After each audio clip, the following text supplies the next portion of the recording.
Alrighty, now that was a fun night of NBA basketball. I'm gonna get right into the games, but just make sure you guys like, subscribe, do all that stuff. You understand the drill. First game I want to talk about, Sixers Knicks. Didn't think this one was gonna end the way that it did. It looked like the Knicks were really ready to close this game out, and then Sixers just decided to take the open door that was still left for them, and they got it done. To talk about individual things, let's talk about the Knicks first. I thought OG Anunoby played a phenomenal game. He played 50 minutes.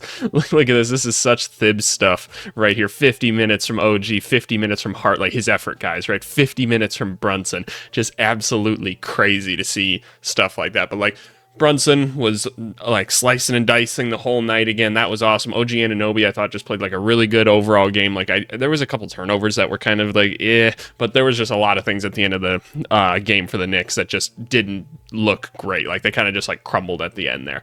Josh Hart struggling to get his shot going a little bit again, but still being ferocious on the defensive end and on the glass.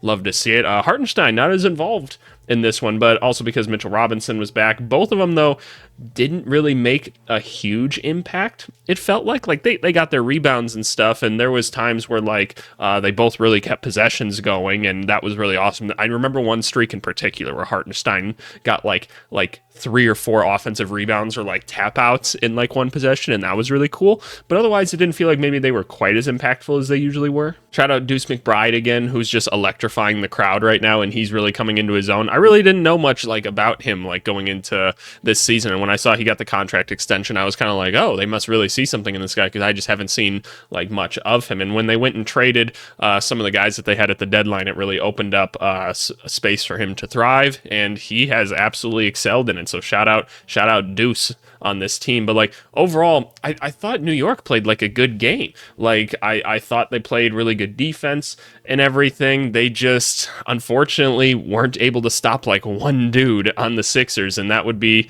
Mr. Tyrese Maxey over here, who dropped a 46 piece and a very timely 3-point shot. And we're going to talk about that shot because I've just seen a lot of people discussing what should have happened on that play, but we'll talk about the other people first. Kyle Lowry, not too impactful on this one. It happens, old man. Tobias Harris and Kelly Oubre actually showed up this game. That's awesome. If I'm Tobias Harris and Kelly Oubre, I'm just catch shoot right now. Like I'm not thinking about it. I'm just getting my shots up. Just be that guy. Don't hesitate at all.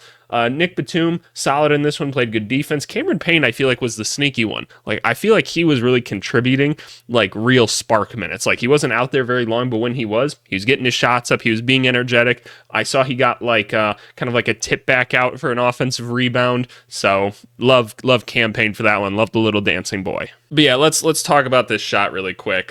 So what you're going to see here is the Tyrese Maxey one where he ties the game up at the end. And the reason we're talking about it is because a lot of people wanted a foul here so that he couldn't even get the shot up. And this is a question that's debated amongst basketball coaches like everywhere. And I don't think there's a right or wrong answer. Both sides will tell you there's a right or wrong answer. I don't necessarily think there is. I have what I think is my answer, and I think it makes the most sense, but obviously there's not like a perfect way to do strategy, right? Like that's just how it is. But anyway, let's take a look at the play here, and we're kind of going to break it down. And you know what? I can maybe zoom in just like a little bit more. But so what's going to happen here is Thibs is on the court right now. You can already see he wants a foul. They clearly discussed that they wanted to foul here so that Maxey couldn't get the shot up. They didn't even want to give them a chance to tie this thing. And where the confusion happens is because there's a screen, right? And so Mitchell Robinson's thinking, oh, is McBride going to screen? Or McBride is thinking, am I going to foul? Or is Mitch going to foul, right? Because normally in these coverages here, Mitch would be dropping because there's a pick and roll happening. And so he's like, okay, I need to drop. He's like, but I also need to foul. He's like, but is McBride going to get him first? That's something that they probably just didn't really communicate through, and they got a little bit confused. But clearly they wanted to foul.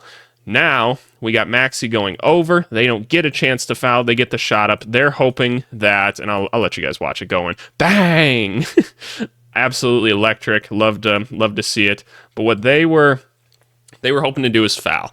I don't think that's the right answer. I think you let the guys shoot it. And they kind of like back up their own argument, like when they were talking about it on like NBA on TNT or whatever, where they were like, well, I wouldn't tell like high school or college kids to do it. They got to make the shot. That's like just my philosophy, and there is like a little bit behind it as well. So like one, I think you got to make guys make shots, right? If you foul them and you send them to the line, you open up the door for other things to happen. Like, guys are really good at drawing like fouls and stuff now. So if they know that you're going to foul them, they can jump and get a shot up, and now all of a sudden they could get 3 free throws, and it's an even easier time for them to win. Or think about this, right? Let's say you foul them in that situation, 3 free throws, right? And all of a sudden you have to inbound the ball. They steal the ball. They float a little shot up. Now all of a sudden they have a chance to win. If you make them just take the shot and you just rely on defense, which I think that's what you should do. You should make guys make shots. At the end of the day, best shooters in the world still only make at most like 45% of their threes, right? So odds start out in your favor. We could do a whole analytical analysis on what makes more statistical sense, but this means worst case scenario tie game, right? Worst case scenario imaginable. So I think that that's what you do. I just don't think it makes sense to just like intentionally foul, but that's just me. But no, shout out Tyrese Maxey, man. Like them and the Sixers really got it done. I'll be really curious to see what happens in this next game, especially since Embiid wasn't like all that crazy impactful in this one, but got it down on the glass. Had 10 assists. Love to see it. Also had 9 turnovers. I was going to say, like, when I saw the 10 assists, I immediately thought, wait, didn't he have like a ton of turnovers? It felt like, yep, 9 turnovers. So we'll see what they do in the next one. Buddy Hield will never play basketball again. I'm sorry, buddy. Next one, Orlando and Cleveland. They finally had a good game. It was awesome. But most of the games up to this point haven't been very good. So is what it is. The Wagner brothers. I think Mo should get more minutes. I'm just going to say that right away. I just think he should. I think the energy that he brings, he's kind of like a big Patrick Beverley. And I just think you need guys like that out on the court. Franz wasn't very good in this one, not very efficient. Some costly plays there at the end. Paolo Banchero looks like a superstar, though. He looks like an absolute superstar. They definitely got a little stagnant at the end there, where they were just dumping it down to Paolo and letting him do his thing. And honestly, it worked out a decent amount of the time. But I just think that's kind of a young team that didn't quite know what they were going to, a new coach and everything that wasn't quite sure where he was going to. I think there were better ways to try to get an advantage there. But they were going back and forth, and like I don't really think it's a huge deal at the end of the day. Shout out Wendell Carter. I thought he was really good again. Like, I'm glad they've put him back at the center position. I think that's awesome. Somebody explain to me what Gary Harris is doing on the basketball court. I do not understand. Like, I'm not trying to be a jerk or anything, but like 0 for 3 again. No other stats besides 2 blocks and 2 turnovers and 3 fouls. Let's find somebody else to throw out here. Somebody else. Like, start Caleb Houston or something like that. At least, like, I'm pretty confident he's going to hit some threes. I know Gary Harris is a better, like, 3-point shooter or whatever, but, like, or not a better 3-point shooter, better defensive player, but, like, holy cow, like, I don't know. I don't understand what we're doing with this. But anyway, like, Markelle Fultz really in control of the game and played great backup point guard minutes. I thought Jonathan Isaac continues to be extremely impactful, so I'm really happy to see that. Joe Ingles even got going for a little bit there, so absolutely awesome to see. They weren't able to pull it out at the very end, and that's unfortunate. And obviously, Franz took that last shot, and we're actually going to look at that shot more so I can teach you something about defense. But no, I thought it was a good game for Orlando overall. Like, their defense looked really good as always. It was a back and forth affair, and that's what happened. And the younger team just couldn't quite pull it out. As for Cleveland, Max Strus got going, and that's going to be a tough thing. Like, if a guy like Strus gets going, and Jared Allen was out, right? That was a big deal. Jared Allen being out is always just a helpful thing for the Orlando Magic, right? But you can't let guys like Strus get going, because if he gets going, that just makes the offense way too easy for Cleveland and all these other guys that can contribute. I didn't think Okoro played like a great game, honestly, like even defensively, so I think he needs to step it up a little bit. Emo, obviously, very timely player. Still not like embracing like a takeover role or anything like I think a lot of Cavs fans and probably Cavs players want to see out of him, because he's still not out on the 3-point line and everything. He's still not spacing. He's not really creating his own offense. But man, he's a smart basketball player, and he's always in the right place at the right time, finding his way into the dunker spot for dump offs from guys like LeVert, Garland, or Mitchell, and he makes the most of it. So we love him for that stuff, but we see a lot of potential, so we want more. Donovan Mitchell obviously was doing his thing. Probably wasn't the most efficient night for him ever, but he looked really good in transition. It was good to see Garland kind of be like, okay, no Jared Allen tonight, I've got to get going. And in the first quarter, he was really like rolling and trying to get his shots up and everything. So awesome to see. The story of the night, though, Marcus Morris Sr. Getting some minutes and turned back the hands of time. Finished with 12 points, 2 for 5 from 3. awesome. Like, he really bailed them out of some possessions that were going nowhere that ultimately really helped them win the game, and he played really solid defense. So shout out Marcus Morris Sr. Maybe he's got to get some burn next time, right? Because like, you bring Jared Allen back, who moves back to the bench, Okoro moves back to the bench. Maybe you throw Marcus Morris out there. I don't know. It's not like Okoro's been like that elite or anything, so something to consider. But let's talk about this block that was kind of like the game-winning block. So here's that final play. We got Franz Wagner going up. Where does Banchero go? I never even looked. Oh, yeah, he popped. I do remember saying this. I was like, oh, Banchero's wide open. And here's the thing. Franz gets the step on Mobley. See, right here. I figured, okay, that's the layup. That's it. He ties right there. Like, Mobley is not in a position to go get a block right now. I don't blame him for going to his right hand here. A lot of people are saying you got to go finish with your left. You got to go finish with your left. But the reason you try to finish with your right here is you're trying to get the ball up on the glass sooner. I think Mobley just makes an incredible recovery. Because, again, let's look at it right here, right? Does he look like he's in position to go get something right now? Like, yes, he's a lefty, so like his push-off leg is in a place where he can kind of go jump, but normally if your hips are past your defender's hips, normally you think you're going to be pretty okay. And so what happens here is Franz is going to go up and try and get this shot. But the defensive thing I want to talk about is, one, he makes an incredible recovery because he's really athletic. But what does he do? He doesn't go to block the ball. He's already jumping here, and he jumps up to the actual glass itself. I hate when defensive players go to try and block the ball in these situations. You go to the glass and block up there because you know the ball has to go there eventually, and that's how you prevent yourself from fouling and stuff. And obviously he's just made an incredible athletic play on top of it, but he was able to make up the difference of him being like blown by actually just going and meeting the ball like at the apex point, right? And so shout out Mobley for that one. I just love that defensive play from him. That's tough for Franz, man. I don't think like a left-handed shot was necessarily going to save you here, but I get people are like, oh, he's on the left side. Like, it'd be harder. He'd have to go across the body to go get this one.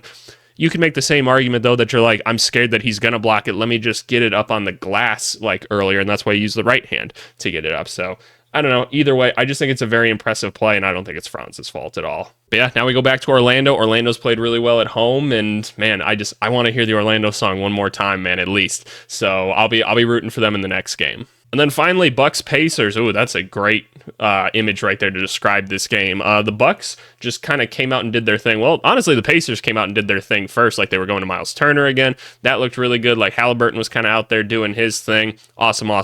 But then it was kind of just all Milwaukee after that. Like, they just really started dogging them, and the Pacers just honestly didn't have a great answer to it. I want to give credit to Ben Shepherd because I've been saying I don't think he should be in the game or anything. I actually thought he played a pretty solid game overall. He had one kind of a costly foul, but it's not like they were going to win anyway, so wasn't a big deal. But want to give credit where credit is due. Shout out the young fella. But otherwise, like, Nesmith kind of really struggled last night, so that was kind of a tough one. Siakam didn't look that great last night. Like, he couldn't get anything going. I thought his defense was pretty poor as well. Really like Nembhard though. Nembhard's looking really, really good. I think he's going to be a really nice player for this team going forward. Let's talk about the Pacers for a second, because this isn't an opinion that I've shared like on here before, but I don't think, like, just watching Pacers games, I don't think the Pacers are like that complicated to game plan for. I really don't. I honestly think that if you just kind of get back on defense, like, don't let them get out in transition, and like, there was an ambulance that went by, sorry about that. What I was saying, if you just get back in transition and you know your coverages, meaning like how are you going to guard like the pick and roll and stuff like that, I really don't think this team is throwing anything all that complicated at you. I really don't. Like, they just take advantage of people's like laziness and like their lack of like aptitude of like understanding what's going on in the game. Just my opinion, right? I don't think it's that complicated. When I look at it, I'm like, okay, I'd do this with it. I'd do this with it. This is how I would cover it or whatever, right? So I'm not surprised something like this happened, like, especially in an instance where this felt like a Doc Rivers coaching game where everybody just tried really, really hard. And I honestly think that that's enough to stop the Indiana Pacers, like, in all honesty. Like, I truly think if the Indiana Pacers move on to play like either the Knicks or the Sixers, I think they lose that series. I just think both those teams are too smart, and they're going to figure out these teams right away. But anyway, back to the Bucks or whatever. Like, I just thought they came out and gave a really good effort. Brook Lopez was in attack mode, and he stepped out to guard Miles Turner sometimes. Now, great. Not that complicated, right? You made a little bit of an adjustment. Bobby Portis made up for the fact that he punched somebody last game or tried to punch somebody. Apparently, he apologized to the team, as he should. It was really stupid of him to get kicked out of last game. And you should put up 29 points in this game and have a 30-plus minus. That's insane. I didn't even know that.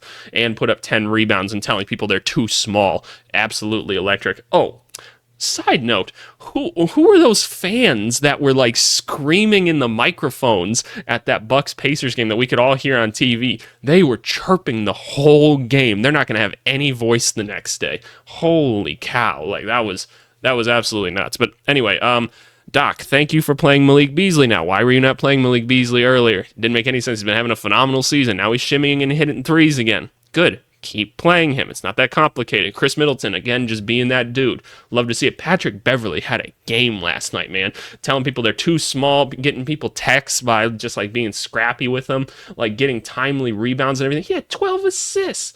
Shout out Pat Bev, man. This guy's just always impressing me. As for the bench, Pat Connaughton played really, really well. Gallinari obviously had to play some limited minutes until like Giannis and Dame get back. Still don't know why AJ Green's on the court. Just kind of stop, please. Just play Andre Jackson Jr. the minutes. It's not that complicated. But yeah, no, just complete game from the Milwaukee Bucks. And now, are Dame and Giannis going to come back? Like, how does that impact things? Like, obviously, some people will fall out of the rotation, Gallinari and AJ Green most likely. But what does this mean? Like, are they going to come back and they're going to be 100% and they're going to be good? Are the rest of the Bucks just going to watch their two star players play and the team doesn't look quite as good? Are they going to be ready to get back in transition and guard these guys? Because those are going to be the important things, right? Because otherwise, yeah, the Pacers could run away with it. But, I mean, look at this. Like, this Pacers team just kind of sucks defensively. They gave up 115 points to this team, right? Like, to this team in the playoffs. Like, this isn't like very complicated. I truly think the Bucks can still win this series. I know people are still saying it still feels dead, but I don't know. I just don't think it'd be that hard. So maybe that's just me or whatever. But that's just my observation. If the Pacers get it done, they get it done. Obviously, a lot will ride on what happens when and if Giannis and Dame come back, but we'll see. But anyway, thanks so much for listening, you guys, and we'll see you guys later.